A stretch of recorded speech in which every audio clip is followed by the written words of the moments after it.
Fala pessoal, estamos aqui em mais uma entrevista. Eu sou Miguel, fundador, criador do movimento Brasil Grande. Estou com Gabriel e Gabriel Passos. Peço que faça a introdução inicial aí, Gabriel, por gentileza.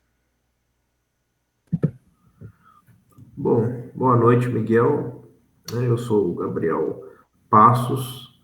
Eu tenho aproximadamente uns 2, 3 meses que eu fui convidado da parte do Miguel a integrar o grupo Brasil Grande. Eu tenho umas pequenas contribuições com outros camaradas, seja da Nova Resistência, né, do Brasil Profundo, né, do Rubem Gonzalez ali, do Rodrigo Pedroso, do, como é que fala, Quinto Movimento, né, do Aldo Rebelo. São pessoas ali que eu converso há um certo tempo, que eu aprendi muito com elas, né, e acabei contribuindo com alguns textos, né, participei de alguns hangouts também com eles e, né, dentro do nacionalismo orgânico que a gente pretende restabelecer no Brasil, como movimentos de base, formação de quadros, eu estou, de certa forma, inserido no meio deles. Né? E o Brasil Grande, né? Quando o Miguel me fez esse convite, eu considerei pertinente, né? Trata-se, de fato, de um grupo de patriotas, de pessoas bem intencionadas, que têm ideias ali com uma certa capilaridade com que as nossas propostas, e aceitei, fiquei até honrado com o convite.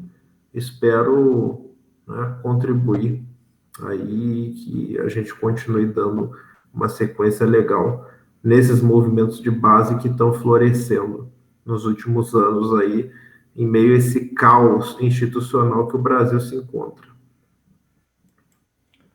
Muito bacana, Gabriel. É, o Gabriel, ele tem nos ajudado muito, principalmente numa questão de conexão, de conectar com outras pessoas do meio do nacionalismo, trazer gente para dentro do Brasil Grande. Então, uma pessoa muito estratégica dentro do BG, e a gente optou por fazer essa entrevista aqui, o segundo episódio. Também fico muito honrado pelo Gabriel ter aceito esse convite. E a gente vai fazer essa entrevista e eu espero que todos gostem, tá? Então já peço para que todos se inscrevam aí no canal, deixem um comentário, deixem o like, seja no Spotify ou no YouTube que você esteja escutando, assistindo. E vai ser bem interessante. Bom, Gabriel, eu gostaria de te perguntar um pouquinho sobre a tua formação. Eu sei que tu não completou nenhum curso, né, porque tu já me disse isso, mas eu sei que tu adentrou em meio à universidade, e isso sim, apesar de não ter sido completada a formação, dá sim um embasamento, dá um conhecimento, dá um direcionamento para a pessoa. Então você pode falar um pouquinho sobre? Sim, eu cheguei no meu segundo vestibular que eu fiz, eu consegui um ponto de corte legal, que me permitiu entrar na FGV, né? Que eu cheguei a fazer três, eu tentei.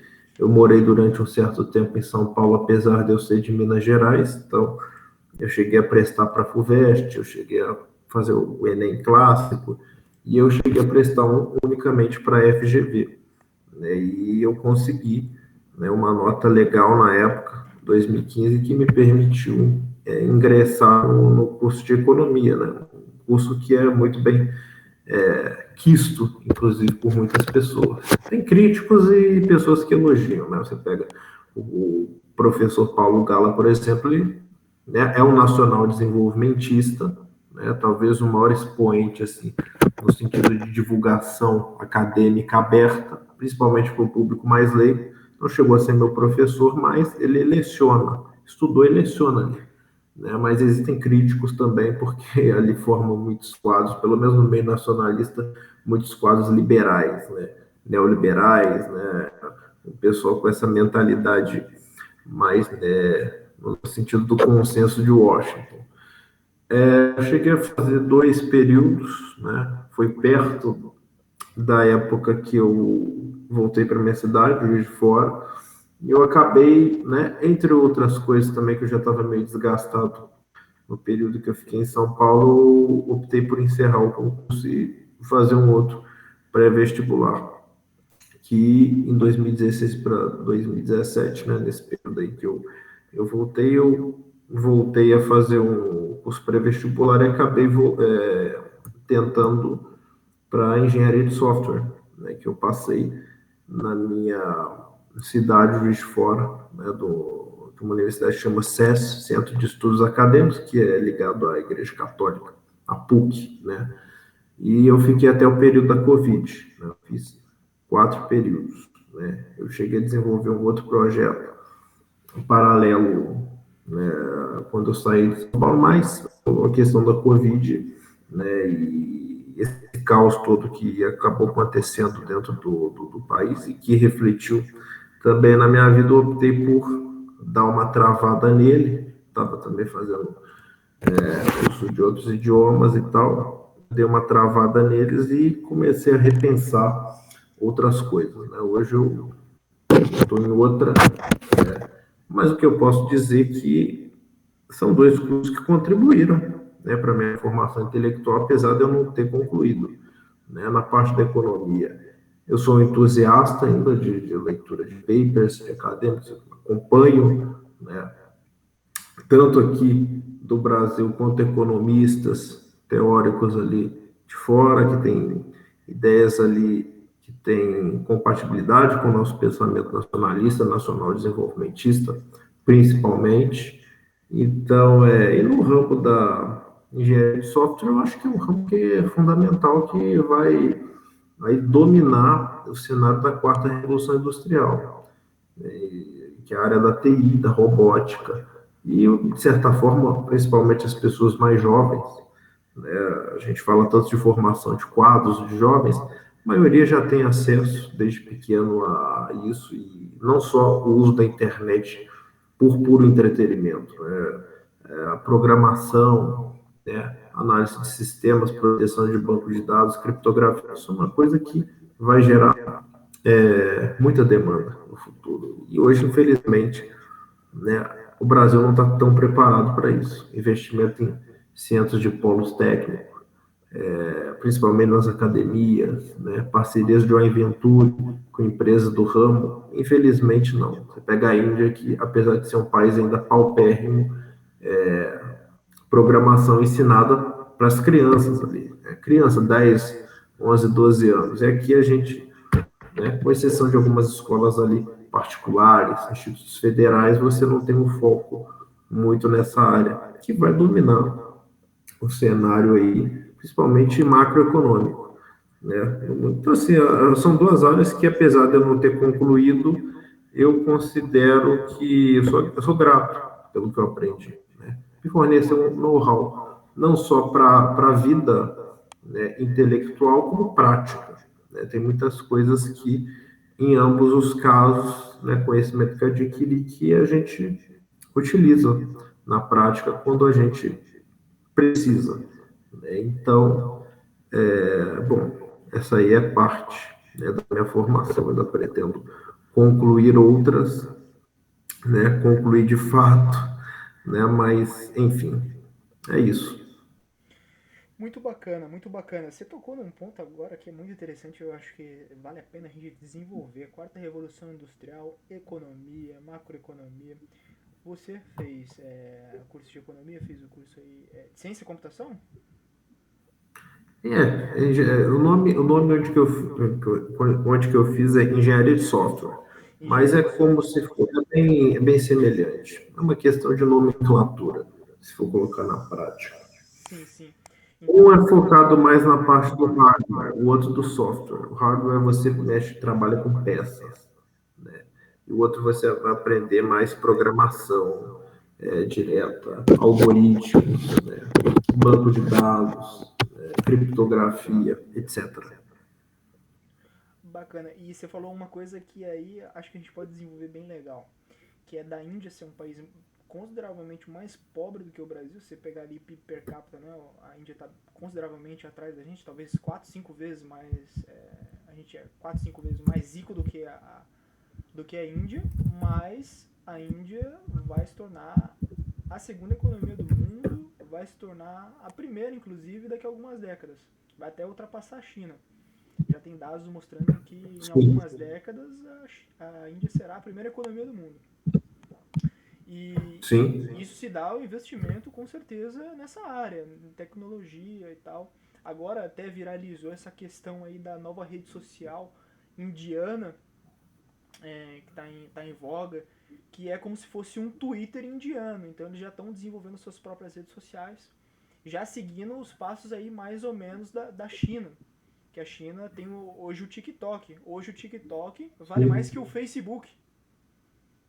Uhum, Então, exatamente. e o Brasil está muito atrás nessa área. Então, se Domínio na área do 5G também, que os chineses têm, que existe toda uma guerra de narrativa, né, principalmente do pessoal da internet, que é mais ligado à conspiração. Ah, porque o 5G vai fazer isso, aquilo. Na verdade, você vai ver de onde que vem esse tipo de discussão, uma tentativa de descredibilizar os chineses em um setor que eles se tornaram ali pioneiros na frente dos próprios americanos. E você vê que patrocina isso é justamente quem está perdendo a concorrência e que está tentando utilizar ali, né, um argumento para que os estados, os países que a China ainda não tem um comércio muito forte para proibir, né, é o bom e velho protecionismo, né, os americanos e muitos brasileiros ali, principalmente esse pessoal mais maluco que fica caçando comunista embaixo da cama, fica doido, né? Ao mesmo tempo que os Estados Unidos é um dos maiores fornecedores de carne, né, de soja, de exportação de grãos. É um concorrente nosso de exportação de grãos para a própria China. Então, você vê que as relações dos países, ela é pautada no pragmatismo e não na ideologia. O próprio Enéas já dizia, é interesse que move as relações dos países, né? Desde que o mundo é mundo. As pessoas aqui que se discute muito aspectos ali, a população brasileira não é muito politizada ou está se politizando. Não, não é, porque para você se politizar, você tem que ter conhecimento prático. Você repetir jargões aleatórios para defender uma ideologia X ou Y não vai fazer você um politizado, vai fazer você um alienado. Então, ainda precisamos amadurecer muito nesse sentido. sim, exatamente. É o que a gente está tentando fazer com o Brasil Grande, né? Um movimento aí, Exatamente. um projeto de aglutinação que tenta juntar todas as partes e falar, cara, calma, vamos conversar pelo menos, vamos tentar chegar num ponto em comum, porque todos nós somos brasileiros, né? Todos queremos a mesma Exatamente. coisa. A não ser que a pessoa seja, realmente a pessoa esteja com interesses escusos, né? E ela não queira o bem do Brasil, ela coloque os interesses pessoais na frente do Brasil. E infelizmente, Ou foi muito dentro do. fanatizado, É, ou foi muito fanatizado pela ideologia específica e que torna incompatível qualquer construção teórica que, né, dentro da cabecinha dela, seja considerado uma heresia. Né? Acontece muito. Também nesses casos desses militantes mais fanáticos, no caso. Então, e acabam colocando até pautas ali de interesse pessoal, como você colocou. Às vezes uma pauta no sentido da identidade, uma pauta econômica subjetiva, né, que não diz muito a respeito dos interesses nacionais, mesmo do povo, né, das pessoas comuns. Quando você vai abordar interesse nacional, você está, de certa forma, falando de interesses coletivos, né, de vários setores, até porque um país ele não é 100% homogêneo, ele tem vários setores da sociedade, mas, de certa forma, você fala de interesses, né, coletivos nesse sentido. sim, e uma coisa que eu vejo bastante que acontece é o meio acadêmico, as pessoas que leram livros, compreendem bastante, às vezes elas não têm paciência, elas também têm um ego muito inflado. E aí quando vem uma pessoa questionar alguma coisa, perguntar e tal, ela fala: "Ah, não vou me rebaixar o nível da pessoa para poder tentar explicar isso aqui é muito complexo, eu estou acima, né?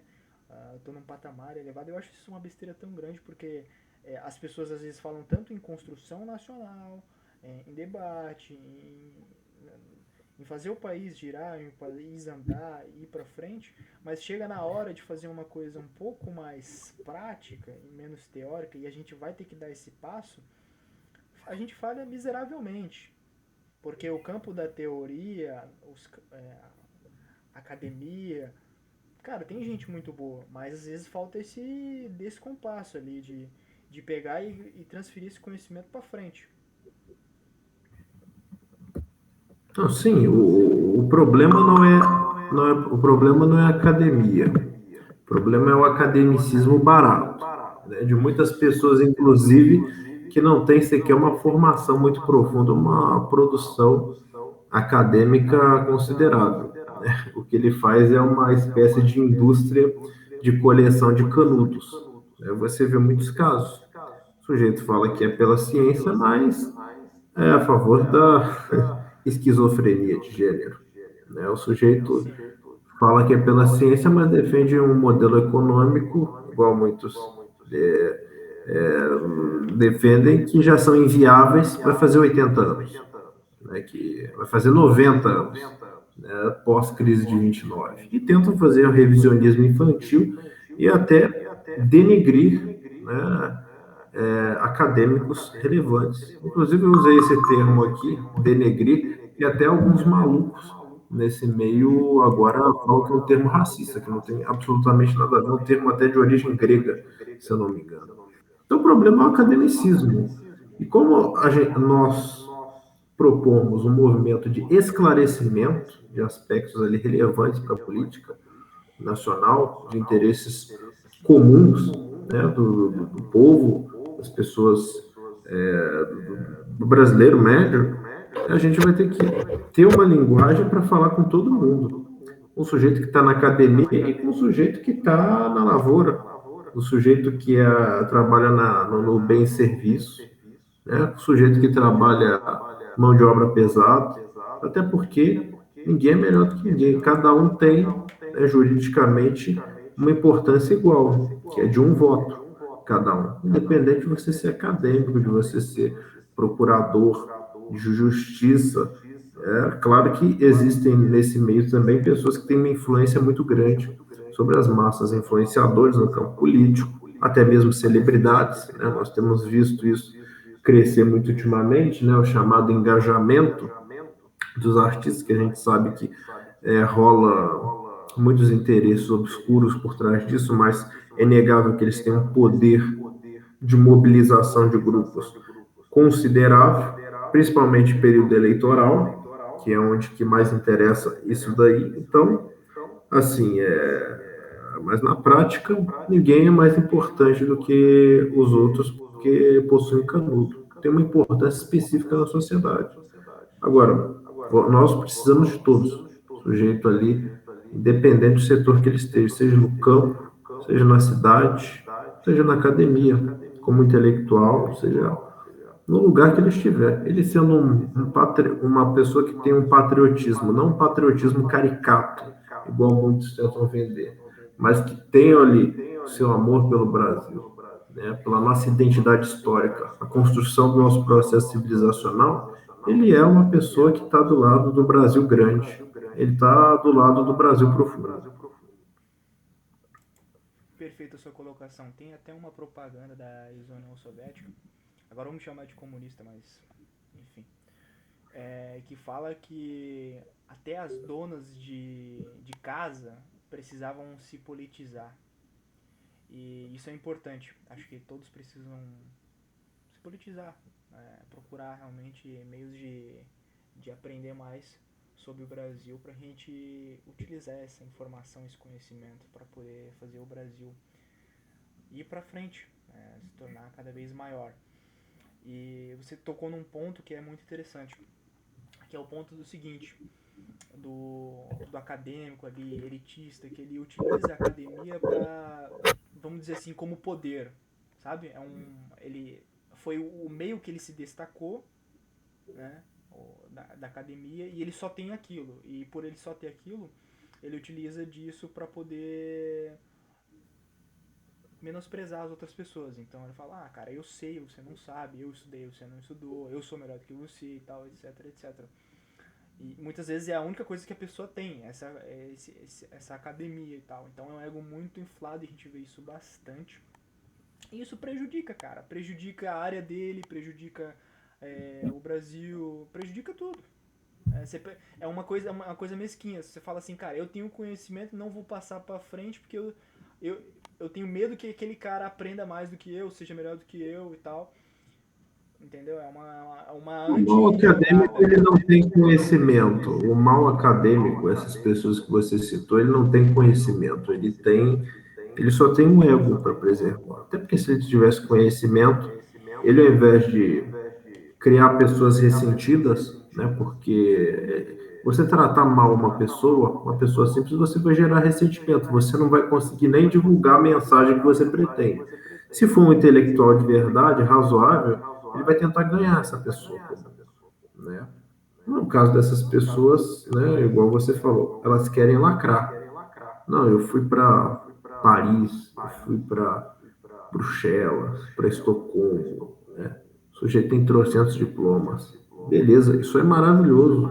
É uma área bacana. Agora, o que que uma pessoa dessa, qual que é o preparo dessa pessoa para falar de Brasil? O cara vai pegar um antropólogo francês, pós-estruturalista. Aí eu te pergunto, por que que ao invés de fazer isso, o cara não pega para ler um Gilberto Freire, que é um intelectual, já que gostam de falar tanto de premiações acadêmicas, é um intelectual brasileiro que tem mais condecorações e premiações na história.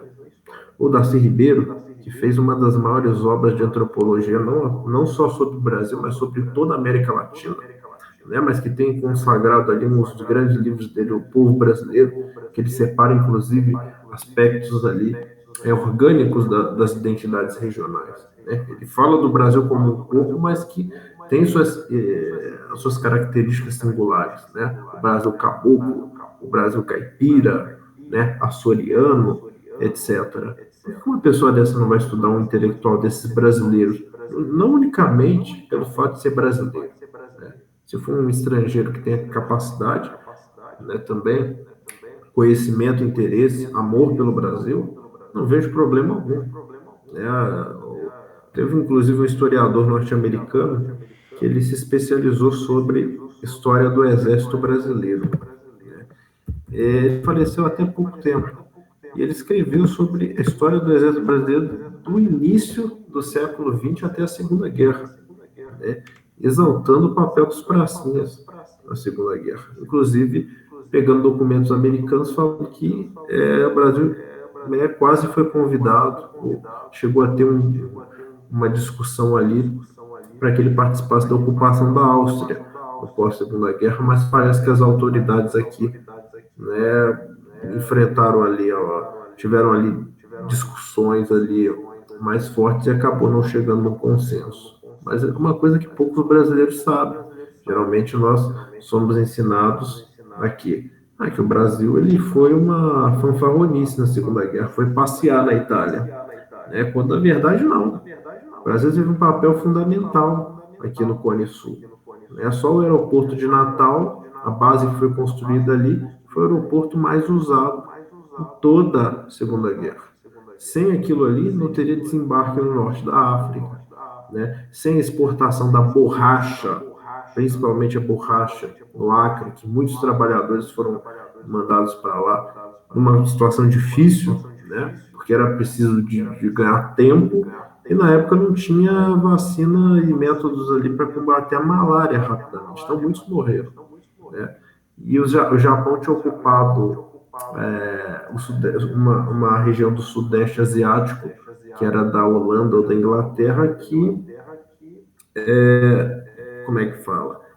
Tinha a maior produção de borracha do mundo, através das seringueiras. E o outro lugar era só no Brasil, só no Acre. E o Brasil abasteceu os aliados mais ocidentais com borracha, né, com comida, tanto que recebeu um apoio do Lend-Lease que permitiu a nossa industrialização, né, o desenvolvimento da siderurgia, fábrica nacional de motores, Vale do Rio Doce, que é a maior empresa de mineração do mundo até hoje, mesmo depois da privatização dela, etc. Então, nós somos ensinados a desprezar o Brasil, nosso papel histórico, os nossos heróis, né?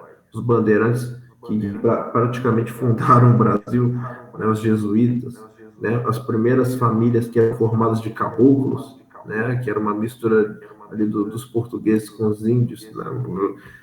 Tanto que você pega vários lugares, vários nomes aqui no Brasil que tem essa origem, né? Famílias ali, etc., que tem como origem essa mistura, são difamados, né? Por quem? Por pessoas ali da Escandinávia, da França, da Alemanha, dos Estados Unidos, o intuito de criar uma lenda negra a respeito do Brasil e alimentar ressentimentos, né?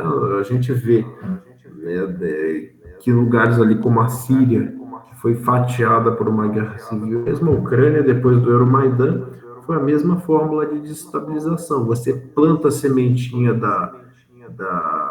do ódio no meio da sociedade. Você pega ali uma mentira, né, uma lenda negra, começa a replicar em meio à sociedade, repetir mais de 1000 vezes, né, até que vira um consenso, né, e eles têm, obviamente, meios de colocar isso. Então, eu acho que o maior problema, inclusive que o Aldo Rebelo falou, da palestra que ele fez no Congresso da Nova Resistência, o Brasil sofre um problema de Alzheimer com a própria história, porque você ainda tem ali monumentos, estátuas dedicatórias, referências, mas o povo, principalmente os mais jovens, não conhecem isso. Então a gente não consegue olhar, né, o passado desse país e nos ver. Não, eu sou a continuação disso. Não. É uma tentativa de apagar. Sob a perspectiva, né, principalmente do estrangeiro que é abertamente hostil ao Brasil. Então, o papel do Brasil grande e de qualquer organização que preze pelo nacionalismo é combater isso daí. Combater desinformação com informação, com esclarecimento. Principalmente para as pessoas mais simples que, voltando à questão dos acadêmicos, o mal acadêmico, quando ele não aliena, ele despreza, ele ataca, ele difama, porque ele trabalha justamente para essas forças. Muito bacana o que você falou, cara. Muito, muito fera, assim.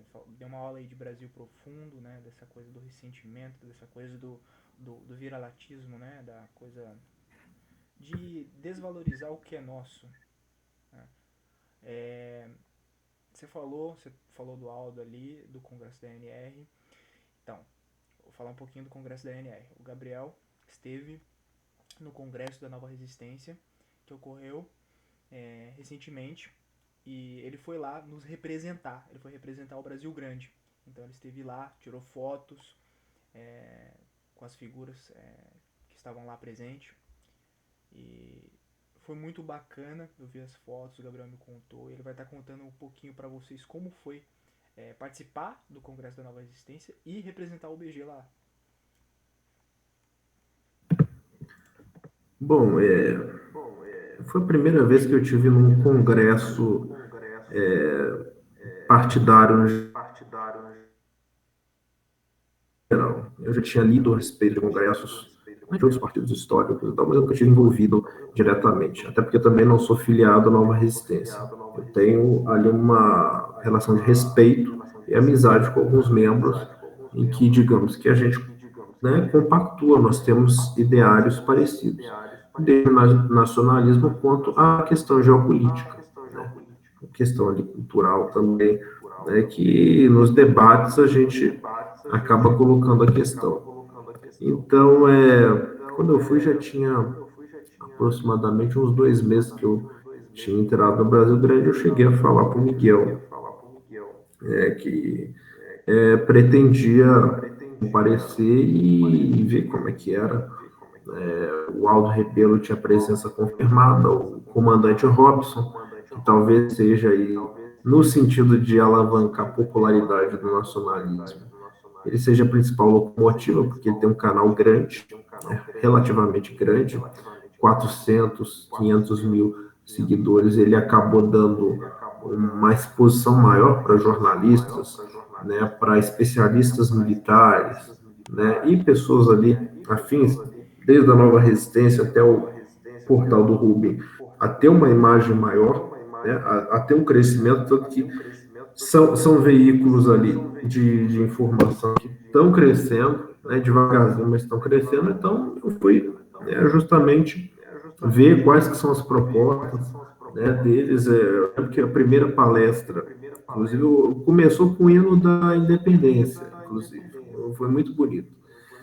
Depois teve a palestra do Aldo falando a respeito do quinto movimento, né, que é a obra dele talvez seja a principal, né, dos muitos livros que ele escreveu, porque é uma aula, aquilo ali é uma verdadeira aula, um resumo do que é a civilização, o processo civilizatório, a construção do Brasil, da brasilidade, né, que ele separa em quatro grandes períodos. O primeiro, que é o período colonial mesmo, né, da chegada dos portugueses, né, a integração com os índios, né, que vai até o Tratado de Madrid, depois o período, né, regencial ali, que vai do Tratado de Madrid até aproximadamente a independência, e depois o Brasil Império, né, passando ali pela Guerra do Paraguai, a tentativa, já nessa época de potências estrangeiras, de, como é que fala,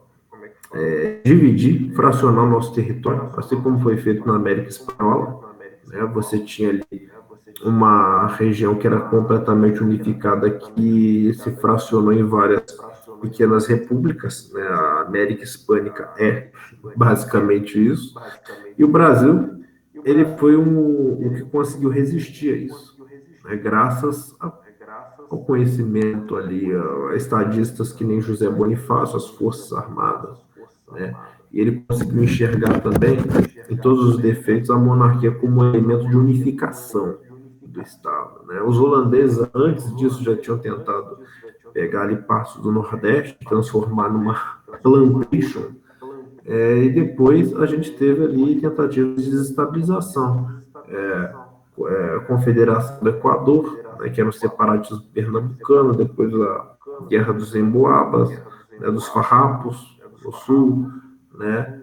No norte também chegou a ter alguns litígios ali, mas todos, né, foram ali, por mais que você tivesse envolvimento de agentes estrangeiros, financiamento, atuação ali de organizações ali até secretas em cima disso, né, o Brasil conseguiu sair mais forte, inclusive, dessas crises, né, graças a estadistas como José Bonifácio, Barão Rio Branco, o próprio Dom Pedro II, né, que atuou muito bem na questão da Cisplatina, né, na guerra da Cisplatina contra o Rosas, que era um expansionista, né, que era um nacionalista argentino, só que ele tinha uma questão expansionista, né, e ele acabou apoiando os colorados e acabou derrubando, né, depois o Rosas, os próprios militares argentinos colocaram Bartolomeu Mitre, e de lá para cá a Argentina, tirando rivalidades ali com futebol, essas coisas, é um dos principais aliados que o Brasil tem, né? Questão econômica, geopolítica, militar, o brasileiro médio pode ter uma raiva do argentino por questões de futebol, mas na parte da geopolítica externa, do processo de integração latino-americano, são grandes amigos nossos. Mas voltando ao Aldo, a quarta parte, né, eu falei da terceira, a quarta ele fala da República, né, de todo esse período passando pelo Estado Novo, pelos militares, pelo Juscelino, e o desenvolvimento, né, do Brasil nesse sentido. O Brasil ele era um país completamente agrário e passou a ser um dos países mais industrializados do mundo em um raio de 40 anos. Né, a indústria siderúrgica, né, carros, apesar de muitas pessoas subestimarem o nosso know-how nisso, o Brasil fabricava carros elétricos na década de 70, da Gurgel. Só que na época não tinha uma demanda muito grande. Foi inovador na questão do álcool, né? Na época do choque do petróleo, inclusive, os militares fizeram isso. Entre outras, várias áreas ali que o Brasil investiu, inclusive no setor de defesa militar. Chegou a fabricar tanques, né, peças de artilharia, Brahmo, né, o tanque Osório, que é muito famoso. O Brasil realmente chegou a desenvolver. Zona Franca de Manaus, que fabricava videogames aqui, né, eram fabricados aqui no Brasil. A gente não precisava exportar e pagar uma puta de uma tarifa ali, né, para a pessoa comum comprar, né, por questão de tarifa alfandegária. Era produzido aqui dentro, gerava emprego, né, emprego técnico, de formação complexa. Você mesmo estava falando da questão da Índia. O que faz a Índia crescer? É a mesma receita que fez todas as potências crescerem, né? Que o próprio Brasil cresceu da década de 30 à década de 80, que aumenta a complexidade econômica por meio da indústria de transformação. Através dela que você gera empregos mais qualificados, você permite uma ascensão social da população e, naturalmente, você desenvolve a economia do país e outros aspectos ali, sociais, né, culturais e econômicos, desde que você tenha uma organização razoável disso. O Aldo ele coloca justamente isso. Da Quinta República para cá, a gente não teve essa sequência, né? Por isso nós precisamos criar um quinto movimento, né, que tem a ver com a expansão do Oeste, né, um Estado social digno, né, para a maioria da população, que o Brasil ainda tem um problema que não foi resolvido, que piora, de certa forma, durante a Quinta República, que é a questão da fome, da pobreza que assola muitas pessoas, né, principalmente regiões mais afastadas, tem ali tem problemas ali com a ausência de chuvas no sertão, tanto que tem a pauta justamente da dessalinização, da transposição do Rio, São Francisco, cidades assim mal planejadas, né, até palafitas, problemas de saneamento básico. Então, a parte social, né, tem que ter um enfoque na parte social e na parte do desenvolvimento econômico, principalmente industrial, que vai ser o que vai puxar o desenvolvimento de todos esses setores. Né? É o que a Índia está fazendo, que tem uma população de 1,4 bilhões de pessoas, né, cursos técnicos, programação, aumento da complexidade industrial, é tudo que o Brasil fez ao longo do século XX. Só que a gente parou de fazer. A gente parou no tempo enquanto Índia e China, que estavam lá embaixo, foram crescendo. A própria Coreia do Sul, que muitas pessoas falam, a Coreia do Sul era um país paupérrimo até a década de 70. Era um país que era muito comum celebridades americanas, né, adotarem crianças sul-coreanas, que hoje é um país que exporta um soft power cultural, o cinema deles, né? Carros, é muito comum você ver Hyundai, Kia, Samsung, que compete igual para igual com grandonas tipo a Apple, né? Agora você tem ali empresas chinesas também chegando na concorrência. É a boa e velha substituição de importações, né? E é um tipo de coisa que você demora alguns anos para colher. Você não vai colher daqui a 5 anos, não vai ser um mandato de presidente. Isso é uma construção de anos, de décadas, entendeu? Que esses países fizeram para chegar nesse nível. E é basicamente uma espécie de construção própria, né, o quinto movimento, ou, né, uma visão da própria nova resistência, uma quarta teoria, a brasileira. Né? E o Aldo, no Congresso, abordou isso, falou sobre os bandeirantes, falou também sobre a praga dos movimentos identitários, né? Fez um balanço sobre um possível governo Lula, né? Que ele tem respeito por algumas pessoas ali que são alinhadas ao desenvolvimentismo, mas diz que não faz sentido também quando tem pessoas que são totalmente pró-plutocracia, Meirelles, Alckmin e tal. Então ele disse mesmo, uma conjuntura meio, né, café com leite, se é essa que a gente pode falar, ela não faz muito sentido se você for ver, porque são polos naturalmente antagônicos. Café com leite não. São. Ele chegou a usar um termo até que eu esqueci. Mas um desses termos populares, né? Não faz sentido se você for ver. Porque, de um lado, você tem pessoas que defendem a construção do Estado Nacional. De outros, você tem outros que defendem a diminuição. Isso numa mesma pasta. Né? E outros que têm um pouquinho de patriotismo e outros que odeiam, né, o Brasil, que tem uma visão completamente montada pelo academicismo, principalmente fabricado em Estocolmo, né? E nesses países são abertamente hostis ao Brasil, né? Então, assim, é uma agenda que não faz sentido, né? Ele acredita que não vai ter grandes mudanças quanto a isso. Depois teve o comandante Robson, né, que chegou a falar. Eu saí até mais cedo por uma questão ali de tempo, né? Eu tive que sair 5 horas, o congresso terminou 7h30, se eu não me engano. E depois teve uma palestra também falando sobre, de um rapaz até do Peru, né, do movimento crisolista, falando sobre a integração da América Latina.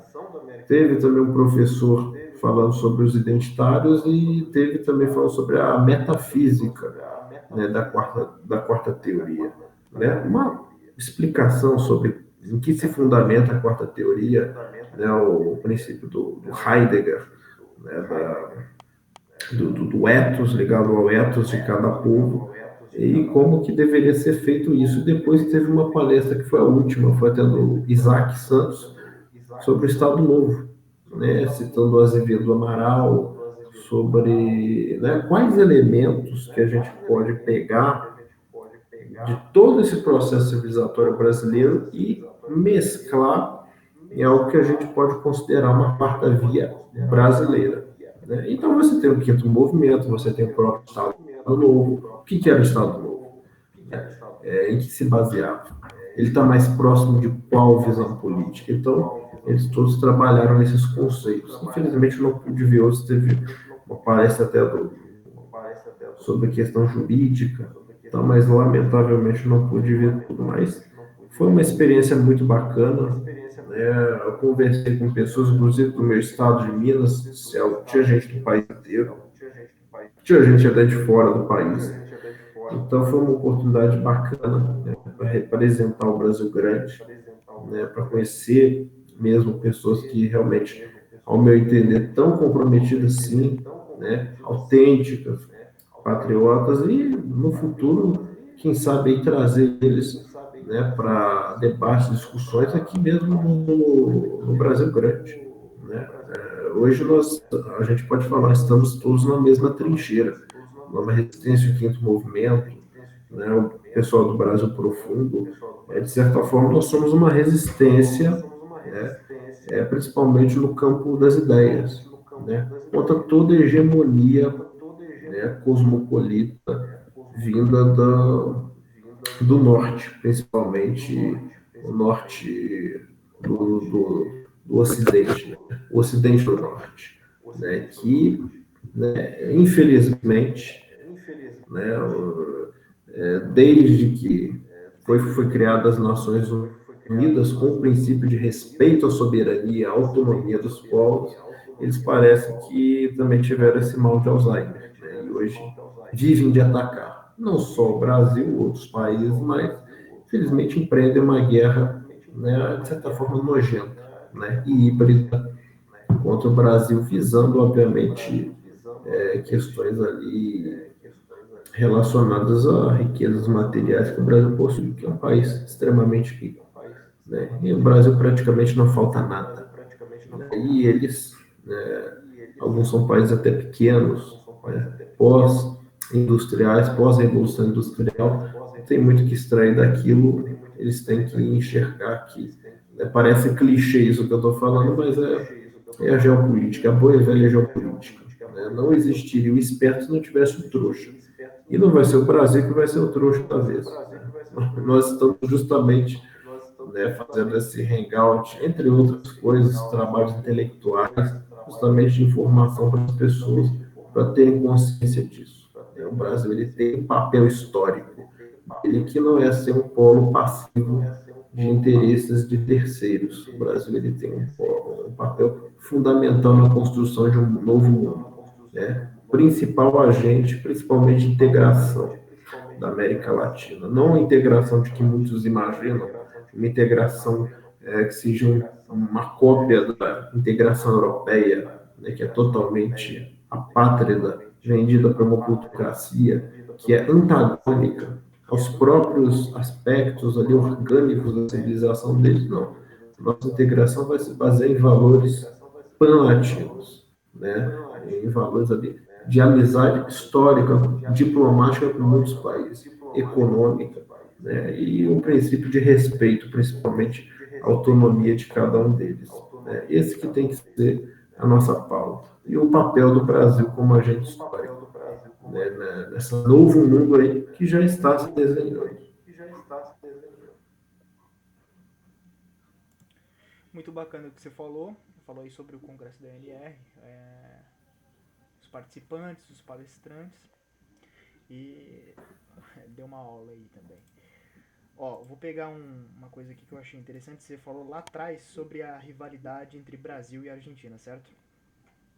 E hoje mesmo, hoje não, porque já passou da meia-noite, a gente tá já gravando aqui de madrugada. Mas ontem, o Soares pegou e falou isso aqui, ó. Tá, eu vou pôr aqui na tela para que todos possam ver. Os brasileiros são como nós. Nós, sul-americanos, somos assim. Lamentamos a eliminação do Equador e celebramos o Brasil e a Argentina. Nós somos assim. Somos poucos na Copa e torcemos um pelos outros. Então o que ele está falando aí é bem interessante, que um latino-americano torce para outro latino-americano. E que a rivalidade entre Brasil e Argentina que fique apenas no futebol mesmo. E eu acho que, assim, com todo respeito aos argentinos, que são competentes por terem ganhado 2 Copas do Mundo, mas são 2 Copas do Mundo, né? A gente tem mais que o dobro. Então essa rivalidade é uma rivalidade até meio que forçada entre Brasil e Argentina. É uma rivalidade que, se a gente for colocar em pé de igualdade, acaba não tendo muita igualdade. Então é uma coisa assim, a gente precisa de um adversário regional, a gente pegou a Argentina. Então qualquer coisa que você for comparar entre Brasil e Argentina fica um pouco distante, né? Porque a população é muito diferente uma da outra, o tamanho é diferente, os recursos são diferentes. Então, a Argentina é a Argentina, o Brasil é o Brasil, e cada um tem a sua importância. E no que o Brasil puder ajudar a Argentina, a gente tem que ajudar mesmo, e vice-versa, seja com qualquer país latino-americano. Acho que o Gabriel concorda. Não, sim, questão de torcer a favor ou contra, eu acho louvável a posição do Luis Soares. É muito bacana mesmo. Até porque o Uruguai é um país que é extremamente apaixonado pelo futebol, um país minúsculo, muito pequeno, mas o pouco que eu já ouvi falar, principalmente quando teve a final da Libertadores, foi disputada lá, há um ano atrás, entre Flamengo e Palmeiras, eu ouvi falar muito bem dos uruguaios, né? Como que eles são apaixonados pelo esporte, não pela vitória, igual muitos aqui mais jovens, né, torcem para o time só por questão de vencer. E lá não, lá tem uma mentalidade ali bacana, né, pelo esporte, pelo futebol. Mas assim, não vejo problema também nenhum do brasileiro torcer contra a Argentina ou contra outro time sul-americano. É futebol. No futebol você vai ter um vencedor. Né? Mas que isso também não se mescle, esse ódio contra, outro time, contra eles no sentido do futebol, da competitividade, que é histórica. Né? Apesar do Brasil ter mais Copas do Mundo, existem outros ramos ali que é mais disputado. A Olimpíada, se eu não me engano, eles têm 2 também, o Brasil tem 2, Copa América eles têm um pouquinho mais.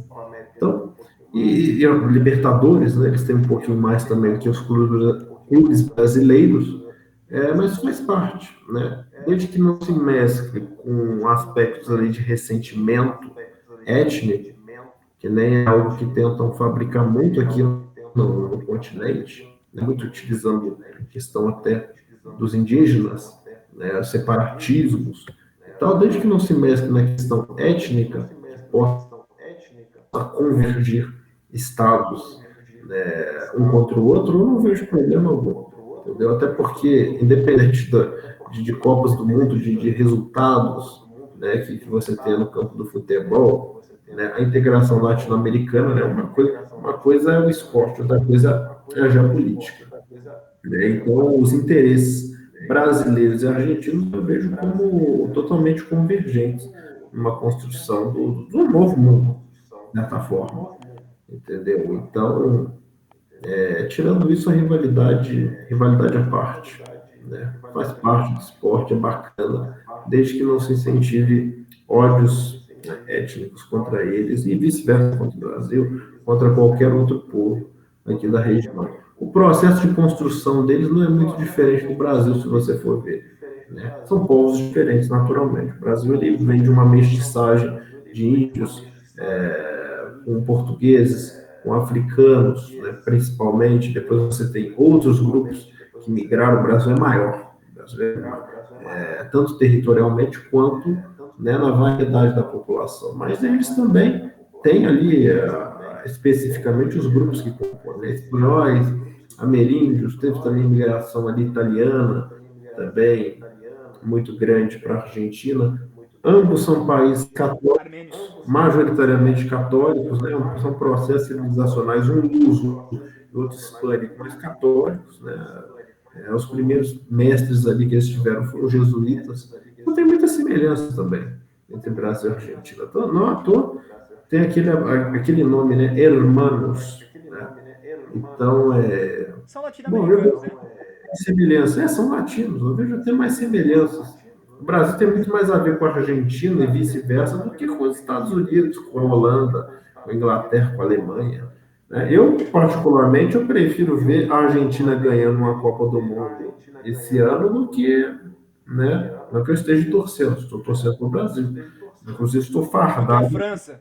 com a camisa do que a França, do que a Alemanha, porque a Argentina vai ganhar a Copa, A eles vão Alemanha não passou. comemorar, vão tirar onda, mas eles não vão querer dar lição de moral para os outros. Eles não vão querer utilizar isso aí para pretexto político, para difamar outros países, igual a Alemanha fez de forma canalha, né? Igual a França faz sempre, Inglaterra, querendo dar lição de moral nos outros. Né? Países que praticaram já os piores crimes que a humanidade já testemunhou, querendo dar lição de moral para os outros. Eles deveriam se calar, né? E deixar cada um seguir, né, o princípio de autodeterminação, que consta, inclusive, na Carta das Nações Unidas, que eles criaram, mas eles não seguem. Né? O próprio Lavrov chegou a ironizar isso uma vez. Mas, enfim.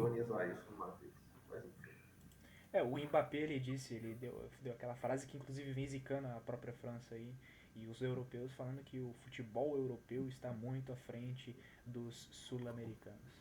Logo em seguida, a Itália nos classificou, aí a Argentina foi lá e ganhou aquele torneio lá da Itália, aí começou a acontecer um monte de zebra, Torneio brigas de zebra intercontinental aí nessa Copa do da Mundo. campeã da Copa América contra. Os europeus eles têm uma vantagem, não só os europeus, os americanos. O americano ele tem aquele Vagas. farrapado do futebol, mas eles têm de fato aspectos ali da própria medicina esportiva, né, isso não só de hoje, bem antes, né, a questão física dos Academia. atletas. E eles têm recursos, eles antigamente, hoje está mais igual, se você for ver. Mas até os times africanos melhoraram muito nesse sentido. Mas eles sempre tiveram essa primazia, né? Porque, de certa forma, o futebol vem de lá. Lá você tem as grandes ligas, né? Que pegam muitos jogadores africanos e latino-americanos, que realmente, hoje em dia, é inegável que são os maiores responsáveis pelo sucesso da Champions League. Mas você pega, por exemplo, o primeiro campeão do mundo foi o Uruguai, né? A seleção uruguaia, que era a Celeste Olímpica, que já tinha sido bicampeã olímpica. Então, assim, a América Latina, mesmo com problemas econômicos, com craque se fabrica aqui. A gente não precisa naturalizar ninguém.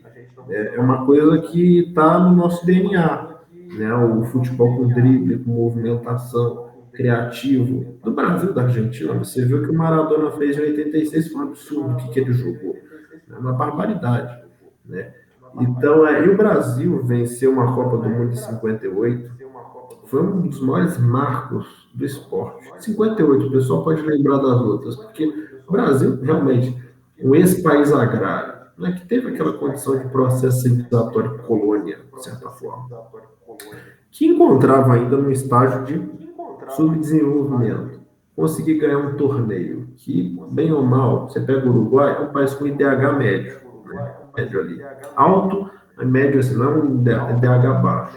Né? E é pequeno também, é mais fácil você administrar um país pequeno. E tem uma E cultura já é considerado desenvolvido. no futebol. Aí você pega o Brasil, que é literalmente a representação do terceiro mundo. Eu falo no sentido positivo. Ele derrotar, né, a própria União Soviética, que na época dividia com os Estados Unidos ali a influência mundial, derrotar a França, derrotar a Suécia, cara, isso aí foi um marco, entendeu? Isso aí foi uma coisa de um gigantismo, né? Porque o futebol, apesar dos pesares, ele sozinho, a Copa do Mundo, ela vale mais do que as Olimpíadas. E é um instrumento fundamental de exportação de influência, de respeito, de soft power. O Brasil conseguiu romper essa Soft barreira. power Um país total. muito... Oi? Soft power total. Você vê as imagens em Bangladesh, na Índia, na China, na Ásia É principalmente. Eles aí que eu ia preocupam chegar. muito pelo Brasil. É Ou até justamente aí que eu ia chegar. O sim. Brasil que é tão difamado, tão desprezado, né? Infelizmente por algumas pessoas daqui mesmo, ele é um país que é extremamente admirado pelos povos oprimidos do mundo. Eles se veem no Brasil, né? Eles veem o Brasil como vingador deles. Poxa, a África, quantos jogadores africanos você vê na França que podiam estar destruindo nas seleções africanas, né? Mas muito por questão socioeconômica, familiar, vão para lá, né? A Ásia não tem tanta tradição assim no futebol. E outros países mesmo da América Latina, né? Você pegou o Haiti, que é paupérrimo, não tem como você desenvolver a curto prazo um futebol ali razoável. Mas o que acontece? Eles vão lá e torcem para o Brasil, porque o Brasil é o vingador deles. O Brasil é o que eles se veem representado. Isso é maravilhoso, isso é lindo. Entendeu? E às vezes a gente despreza essas pessoas. A gente prefere desprezar ali uma pessoa do Oriente Médio, que também ama o Brasil, vai ficar puxando o saco do europeu. O Zé não tinha nada contra, até porque o Brasil também tem raízes ali, cara, tanto de imigrantes, mas hoje o Brasil é outra coisa. O Brasil não é Europa mais, o Brasil é América Latina. O Brasil ele é um próprio, ele faz parte de um processo civilizatório próprio. Aliás, o próprio Fukuyama colocou isso, né, na teoria de convergências, de choque de civilizações. Aqui é a América Latina, né? Nosso processo civilizatório ele segue outra linha, né? E, naturalmente, para ser representado na prática, deveria ser um bloco, né, de interesses próprios, assim como a África subsaariana, a África, chamada África Árabe, né, do norte ali, tem influência muito grande da língua e da religião, especificamente. Então, mas isso é lindo, cara, isso é maravilhoso, isso mostra a qualidade. Até o Nelson Rodrigues chegou a escrever a respeito disso, ele falou, infelizmente ele errou nisso daí, né? Ele falou, com esse título da Copa acaba, se encerra-se o complexo de vira-lata do brasileiro, né? Infelizmente não acabou, mas que realmente representa a seleção brasileira, principalmente, com todos os defeitos que tem, ela é um patrimônio da humanidade. Ela é um patrimônio da humanidade. Não vai ser 7-1, não vai ser jogador estrelinha X, treinador que vai mudar isso. Ela vai continuar tendo o papel dela, fundamental no esporte. No esporte, na sociedade, de certa forma. Né? E a gente, só depois de muito velho, de certa forma, aprende isso. Né? É, Como que realmente é fantástico isso daí. Né? Admira o pessoal do Paquistão, em países africanos ali comemorando o Brasil como se fosse o time deles. Né? É maravilhoso isso daí. Isso aí mostra o poder que a gente tem, o poder que nós temos em mãos e a gente não sabe, entendeu? De não sabe, cativar não tem o noção. mundo. Inclusive você está falando sobre isso, muito interessante. Uma foto aqui que é muito famosa, uma foto emblemática do Pelé em 2002. Visitou a Grande Muralha da China, discursou para os empolgados fãs chineses que estavam ali à sua volta. É uma foto emblemática, todo mundo ali sorrindo, olhando com admiração pro Pelé, que é o maior, na minha visão, tá? E na de muitos, o maior esportista de todos os tempos. Afinal, ele foi o maior esportista no maior esporte do mundo, que é o futebol, né? O futebol tem uma influência que Né? você falou aí de soft power, né? Muito grande. O futebol cara, é gigante assim. Se fala de futebol 24 horas por dia e tanto que a Copa do Mundo, que é o torneio das nações que disputam ali dentro de campo, é um torneio que consegue ser maior ainda do que as Olimpíadas, que é uma junção de todos os esportes praticamente. Existe até uma piada a Então você vê a respeito. força do Existe futebol. até uma piada a respeito sobre o Hum, tema. Esporte é futebol, Olimpíada é gincana. Justamente por isso. Olimpíada é gincana. O que vale é o futebol, entendeu? O futebol mexe com a maioria das culturas. A maioria, raríssimas exceções. Os americanos têm ali, né, a preferência pelo beisebol, pelo futebol americano, né, que é um rugby adaptado, o basquete, né? Alguns países até da América Central que preferem o beisebol, o Japão, se eu não me engano, prefere o beisebol, apesar do futebol ter crescido bastante. Mas assim, 90% da humanidade, entendeu? 4 bilhões de pessoas, agora deve ser mais, deve ser 5, 6 quase. Vão assistir a final da Copa do Mundo, né? O futebol tem um poder de mobilização que, entendeu? Nem religiões, nem as maiores religiões conseguem. Para você ter ideia do poder disso daí. Gabriel, eu tô mostrando aqui pro pessoal em Tripoli, no Líbano, a galera toda comemorando, que tem, tô mostrando imagens aí pro pessoal. E pra você ver a influência disso, né, cara? No norte da África, na verdade a África toda, na Ásia, todo mundo ali comemorando. Isso aqui também é legal de mostrar, ó. Aquele gaúcho que viralizou, que ele tava abraçado com a taça e chorando por causa do 7-1. O filho dele foi pro Catar representando e tava ali com o chapéu tradicional gaúcho. Então, isso é muito bacana, tá? Também mostrei ali a imagem do Pelé na China. Que mais?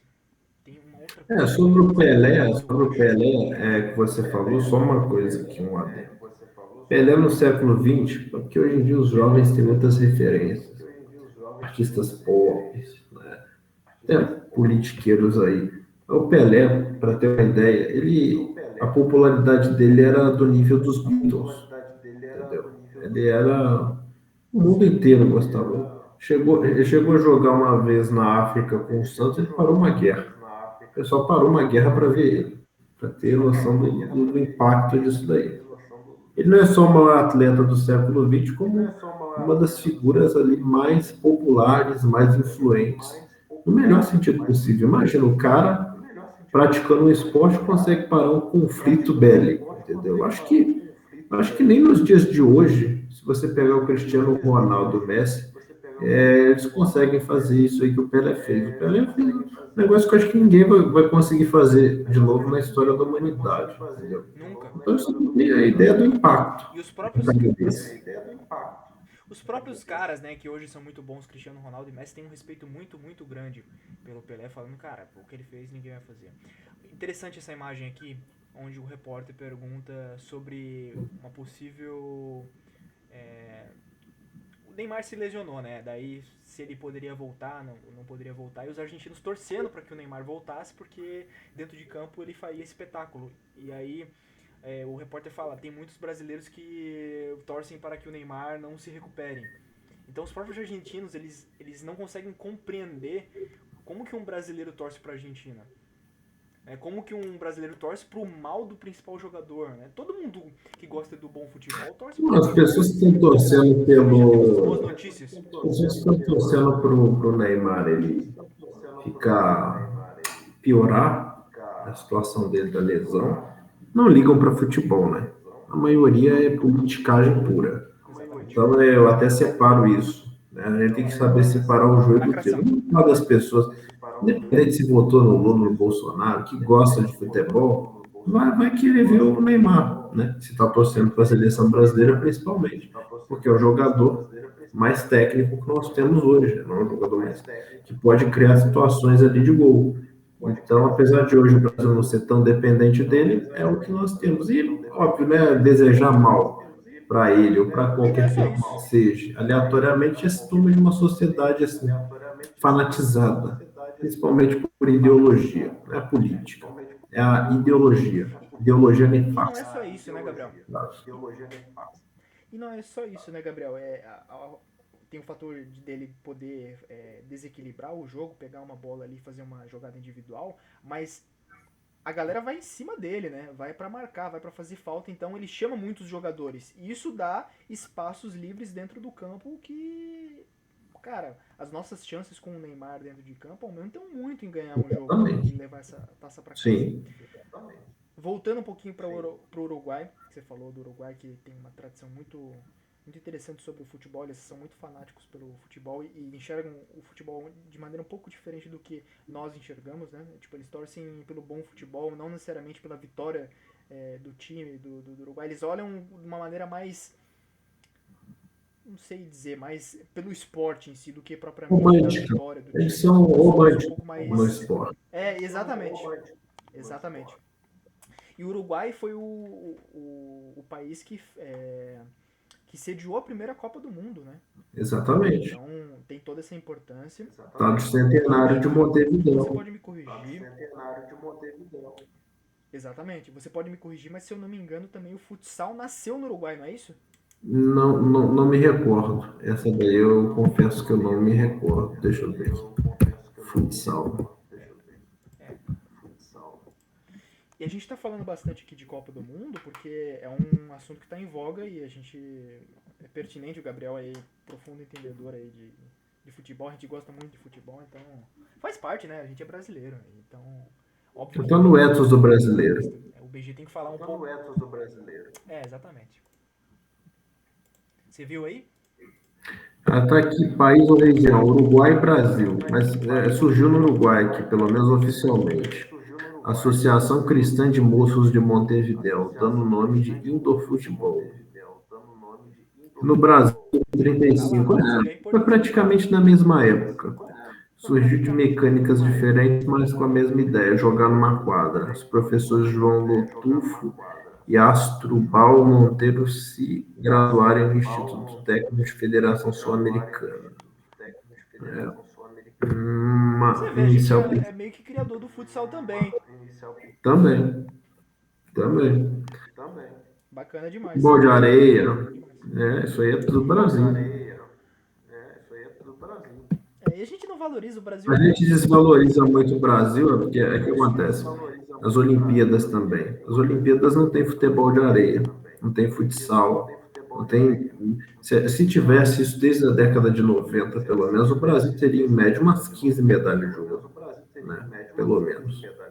Imagina, se você ainda. Isso se você não separar outras categorias, né? Então, não tem jiu-jitsu, né? O Brasil em jiu-jitsu durante muitos anos foi pioneiro. Agora eles estão criando até break, né? Dança de break nas Olimpíadas. É para dar medalha para norte-americano, né? Porque isso é uma coisa deles. Né? E nada contra se considerar um esporte ou não. Sim. Agora, aqui também tem outros esportes que são mais bem fundamentados, inclusive. Né? O skate, a gente conseguiu ganhar algumas medalhas, né? Menina de 13 anos. Né? Agora, futsal não? Por quê? Futebol de areia? São esportes também semelhantes ao futebol e que, pô, você vê lá, enchem, né, quadras ou estádios, né? Tem públicos consideráveis, é bonito a jogabilidade, você vê o Falcão, o que ele fazia, era um absurdo, entendeu? Gol de bicicleta, né? Chapéu, caneta, era uma coisa bonita. Né? No futebol de areia também, o Brasil ganhou várias Copas do Mundo, vários mundiais de futebol de areia. Então, a gente teria nessa área também uma predominância. Então, naturalmente, teria mais medalha, teria um desempenho maior no ramo. Então, falta prestar atenção nesses detalhes. Sim, exatamente. E a gente acaba ficando muito olhando pro estrangeiro, que o estrangeiro é isso, que o estrangeiro é aquilo, acaba esquecendo dos feitos dos próprios brasileiros, né? É igual você falou lá dos pensadores. Você falou, pô, cara, tem pensadores estrangeiros que são bons? Tem. Mas por que não valorizar os que são brasileiros, né? Que são bons também? Ainda mais sobre o Acho que é uma tema. coisa óbvia valorizar o que é primeiro nosso. Eu nem falo assim de filosofia e aspectos assim universais, matemática, geometria, biologia, nem é isso que eu falo. Eu falo de pensadores especializados em Brasil, de construção do Brasil. que eu coloco sempre Gilberto Freire e Darcy Ribeiro. Não existe outra pessoa que conhece melhor do Brasil do que esses dois. Os caras aí eram completamente doidos, né, por estudar o Brasil. Produziram uma obra, né, cada um da sua forma em seu tempo, né, de um tamanho que a academia brasileira, infelizmente, igual você falou, mal acadêmica, eu falei, infelizmente trabalha muito pouco. Prefere trabalhar a gente que não tem valor nenhum metodológico, nem Michel Foucault, entendeu? E outras porcarias ali, Sim. pós-estruturalistas. Nem não, à toa você vê como subproduto que muitas federais, inclusive, viraram bocas de fumo. Federais particulares também, tem umas que estão em situações horrorosas, né? E você vê que é um país sem autoridade, sem autonomia. Quem que vai peitar isso? Vai peitar correndo o risco de levar uma sanção, que justamente quem financia essas organizações que desestabilizam e emporcalham o ambiente acadêmico são justamente nações ali, né, poderosas, né, estão interessadas nisso, no emburrecimento. Não é a O casa, Brasil né? Não é a casa, é projeto. O Brasil é um país que, para você destruir, para dar errado, tem que fazer muita força para você. Não é possível. Você tem uma população enorme, uma mão de obra enorme, todo tipo de riqueza natural acessível. Não tem terremotos. Como é que você vai foder com um país desse? Né? Você vai emborrecer as pessoas. Você vai vender perversão, né? Pseudociência, você vai tentar dividir a população. É o velho método de Roma, dividir para conquistar, entendeu? Não tem outra, não tem outra saída. Vai fazer uma invasão militar aqui? Esse pessoal não aguentou os mujahidins do Afeganistão, né? O Talibã, o Mujahidin. Não aguentou. Os caras com sandália e com AK-47 e com caminhonete, picape e bomba. Acho que vai aguentar. Eu vejo muitas pessoas fazerem piada. O Brasil não tem munição para uma hora. É uma mentira, um absurdo isso daí. Não tem munição Tá para uma brincando. hora. Mas esse brasileiro é um dos mais fortes do mundo. Combate selva. Apesar da gente realmente ter algumas estruturas que estão meio sucateadas, né? Mas fala assim, doutrina de combate. Aqui tem um preparo assim, absurdo. E mesmo peças ali militares ali que fazem um estrago tremendo. Brahmos, agora o Brasil tem fabricado drones também, militares. O Brasil, nesse sentido aí de invasão, você pode esquecer, não vai ter invasão terrestre. Eles vão usar quinta coluna e jogar brasileiro contra brasileiro e tentar sabotar a economia nossa. Essa é a nossa guerra. A guerra que a gente vai enfrentar não é uma guerra de invasão aberta, igual enfrentamos, por exemplo, quando os holandeses ocuparam, É, é guerra híbrida. né? Ou Solano Lopes, maluco, sem noção, invadiu o Brasil. Não, vai ser uma guerra híbrida. Aliás, nós estamos nela. Uma guerra é um conflito, né, que tem um elemento ali oculto, de certa forma. É desinformação, entendeu? De certa forma, a nossa trincheira não é, Interferência. não é, não é a velha trincheira que a gente conhece, de trocar tiro, de cavar buraco, é uma trincheira intelectual. E a gente tem que estar preparado para formar quadros, principalmente dentro do meio acadêmico. Meio acadêmico, Estamos tentando fazer isso. tutoriais, né, midiáticos, tem que ocupar espaço político, né, e enfrentar esses caras, onde que eles estão. Porque se deixar, se ficar reclamando deles, sem fazer uma ação efetiva, deixar eles falarem merda, eles vão continuar tendo a primazia, eles vão ter o controle da narrativa eternamente. Exatamente, exatamente. Bom, falar um pouquinho agora mais sobre você. Gabriel, você tá com quantos anos? Não vou terminar aqui, vou fazer algumas perguntas e daí você desenrola. Quantos anos? Você tá morando em qual local? O que você pretende, tá? O que o BG pode fazer para te ajudar o Brasil a se desenvolver? Qual que é a mazela do Brasil? E a gente encerra por aqui. O que eu pretendo em que sentido? Da minha vida profissional ou político? Pensamento político. Os dois, os dois, os dois. tá com quantos anos? Eu tô com 26 e 19 dias. Isso. 20 dias, para falar a verdade. Hoje é dia primeiro. Não, agora já é 2, né? Então, é Você é um 25 jovem dias. ainda. Tem muita água Sim. para No ser momento bebida. eu sou um entusiasta, né, da medicina, né? Eu tenho estudado para poder avançar nessa área, no sentido profissional, no sentido político, eu pretendo continuar contribuindo, né, com movimentos, né, patriotas, orgânicos de fato, como é o Brasil Grande que eu estou atrelado hoje, né, que a gente está conversando, fazendo essa entrevista, né, mas produção de textos, vídeos, né, divulgação de material acadêmico e formação de quadros, né, inclusive de amigos que têm mais preparo, inclusive, do que eu, né, para debater outros temas, né, porque o que a gente precisa, o próprio comandante Robson falou, é formação de quadros, né, a gente está que nem os apóstolos, os dois apóstolos, o que a gente precisa agora é pregar. A gente tem o conhecimento,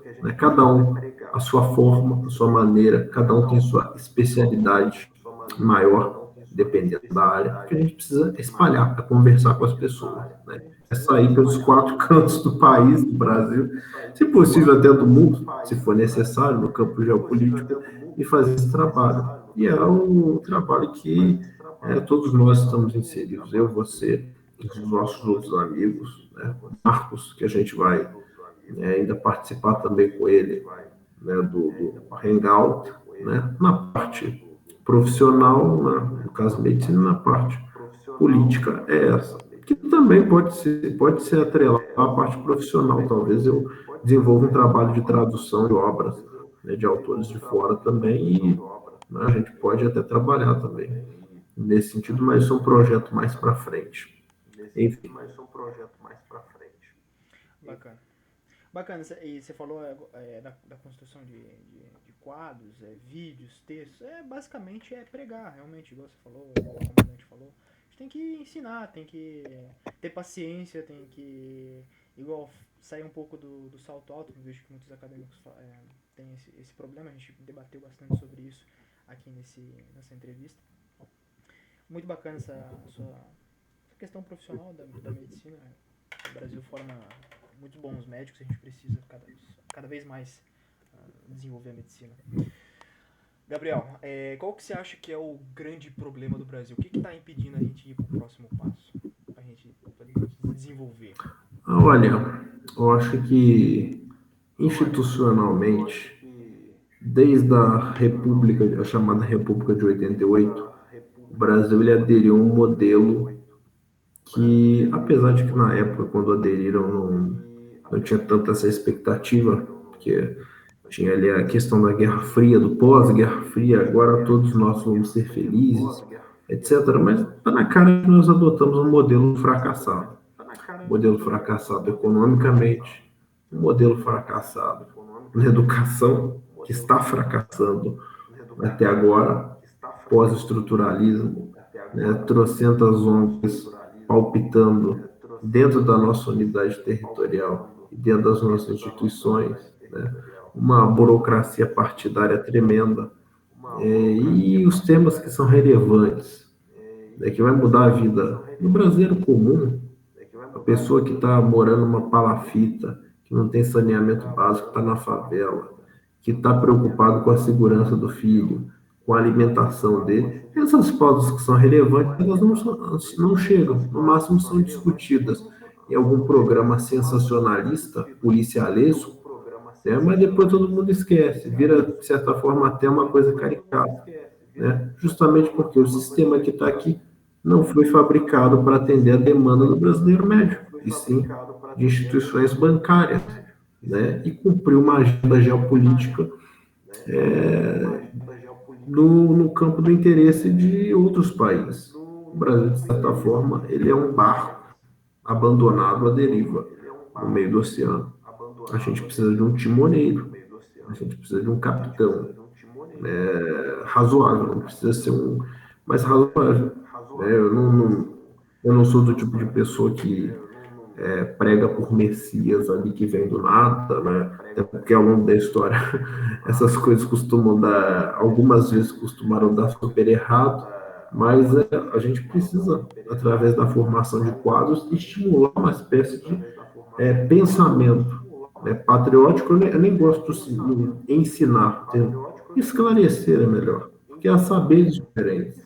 O cara que está no campo, ele tem muito mais conhecimento que eu, né, de como que funciona aquele processo ali, de você semear, de você cuidar da terra, quando que você tem que colocar o fertilizante, qual que é o processo ali para você evitar pragas, quando que vai chover, o cara tem um conhecimento tremendo, né? Só que desmerece, né? O cara é peão, né? A gente tem que acabar com esse divisionismo, classe, né? Que fazem muito, justamente das pessoas que falam que são a favor dos oprimidos, né? Igual você falou do mal acadêmico. Então, há saberes diferentes. Eu tenho um conhecimento específico, você tem o seu, e através de certa forma, que é um sentimento, o nacionalismo ele é um sentimento, né, que remete à proteção, né, do bem comum, né, que é a visão que eu tenho.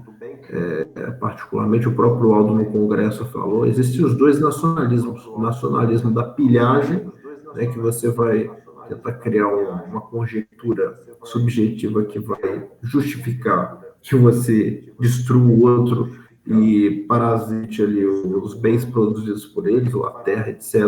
E tem o nacionalismo protecionista, justamente para você se proteger de pessoas que estão, né, de grupos, de nações que estão visando aqui roubar você, que é o nosso. Até porque dentro do Brasil é um país que não precisa de nada, de recurso de ninguém. O Brasil é muito rico. Então, para que a gente vai querer invadir outras nações? Para que a gente vai querer avacalhar? A gente já tem uma imagem de boa reputação na maior parte do mundo. Futebol está para mostrar, o futebol na Copa do Mundo, quanto que o Brasil, quanto que os brasileiros são amados. Então, para que a gente vai criar ressentimento e inimizade com o resto do mundo? A gente tem, as nossas preocupações são internas, majoritariamente. Como que a gente vai dar uma vida digna para os nossos compatriotas? Essa que tem que ser a preocupação do brasileiro. E o mecanismo que a gente vai fazer através disso, né? Que obviamente não tem outro campo fora da política. A política é uma coisa, a ideologia doentia de outras é outra. A gente tem que separar isso. A política, a negação dela não vai levar a gente a lugar nenhum. Aliás, a negação da política é o que produziu aí Lula, Bolsonaro, entre outras porcarias aí que a República de 88 é uma verdadeira Descrescente. antipolítica, né? Ela é totalmente alienante.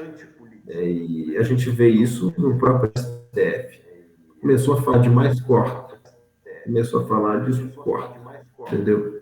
Então, assim, não tem compromisso com nada. Ao meu ver, o maior problema, a maior praga do Brasil, eu falo isso de coração aberto, é a forma que foi moldado esse sistema. Se tem como você consertar aspectos constitucionais, eu não sei se vai aparecer alguém com essa capacidade.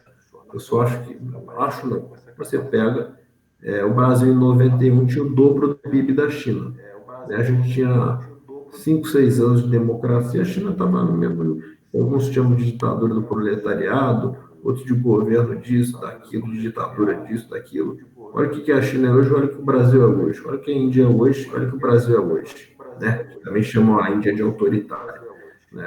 A própria Coreia, né? Que o general Park industrializou pesadamente, começou o processo, depois deu uma abertura política, etc, etc. Mas aí todos esses países passaram por metamorfoses institucionais. Olha onde que eles estão e olha onde que o Brasil está. Então, assim, a gente pode concluir facilmente. O modelo que a gente adere há 40 anos quase é um modelo fracassado.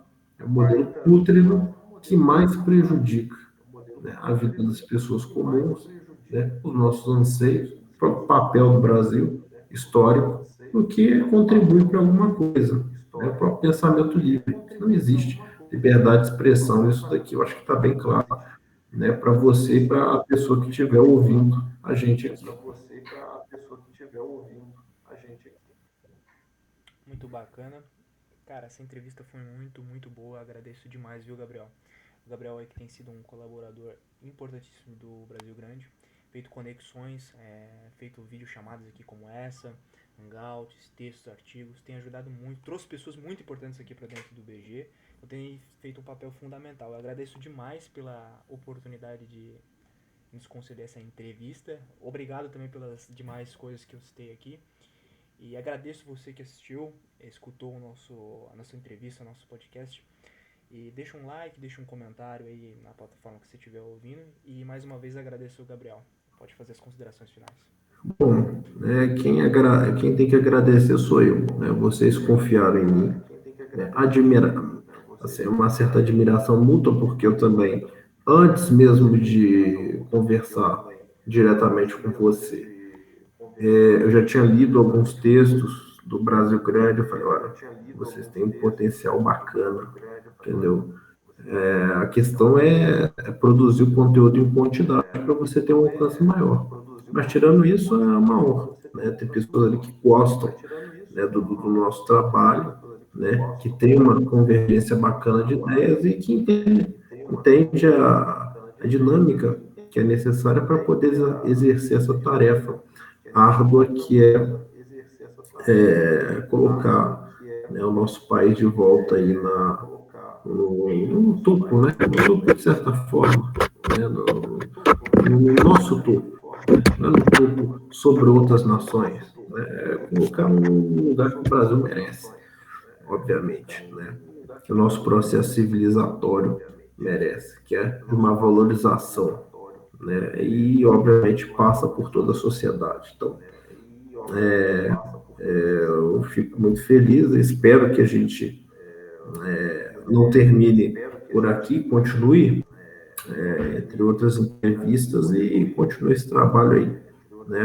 A luta continua. Tamo junto e um abraço a todos.